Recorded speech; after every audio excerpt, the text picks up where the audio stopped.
Pinapurihan ni Papa Leo ang mga kislap ng pag-asa para sa kapayapaan sa banal na lupain sa kanyang lingguhang pahayag sa Vatican na naghihikayat ng tapang upang ipagpatuloy ang landas tungo sa makatarungang kapayapaan.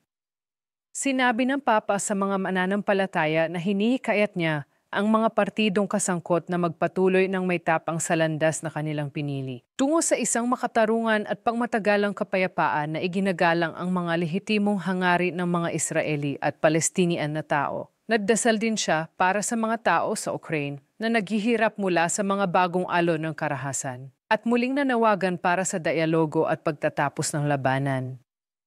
Isang internasyonal na pagpupulong para sa kapayapaan sa Gaza ang magsisimula sa Lunes sa Egypt na pinangungunahan ng mga pangulo ng EIC at Egypt. Layunin ng pagpupulong na pagtibayin ang pangmatagalang kapayapaan. Ito ay kasabay ng ulat ng mga otoridad sa Gaza na libo-libo ang nawawala at higit sa 67,000 ang nasawi mula nang magsimula ang labanan.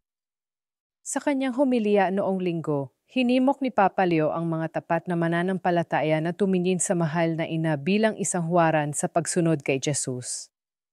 Binibigyan diin niya na ang tunay na Marian na espiritualidad ay nakasentro kay Kristo, nagsisilbi sa Ebanghelyo at dapat magdulot ng mahabaging pagkilos at pagbabago sa lipunan. Iwasan ang walang kabuluhang ritualismo na naghihiwalay sa mga mananampalataya mula sa iba. Ang ilang uri ng pagsamba ay hindi nagtataguyod ng pakikipag-ugnayan sa iba at maaaring magpamanhid sa ating mga puso. Mag-ingat tayo na iwasan ang anumang pagsasamantala sa pananampalataya na maaaring magdulot ng pagtatalaga sa mga iba, kadalasan ang mahihirap o mga dayuhan bilang mga kaaway, leproso na dapat iwasan at tanggihan. Ang Pangulo ng Peru na si Dina Boluarte ay tinanggal sa pwesto ng Kongreso sa isang boto ng hindi pagtitiwala dahil sa moral na kakulangan na maisuporta na mas mababa sa 5%.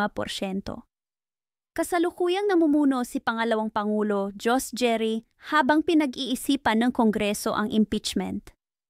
Ang hakbang na ito ay kasunod ng mga protesta laban sa pagdoble ng kanyang sweldo sa gitna ng krisis pang-ekonomiya na nagbubunyag ng patuloy na kawalang stabilidad sa politika.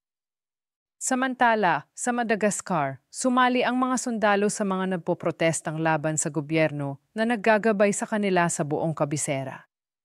Inakusahan ni Pangulong Rajoelina ang rebelyong militar bilang isang pagtatangkang kudeta na nagdudulot ng malaking hamon sa kanyang pamumuno.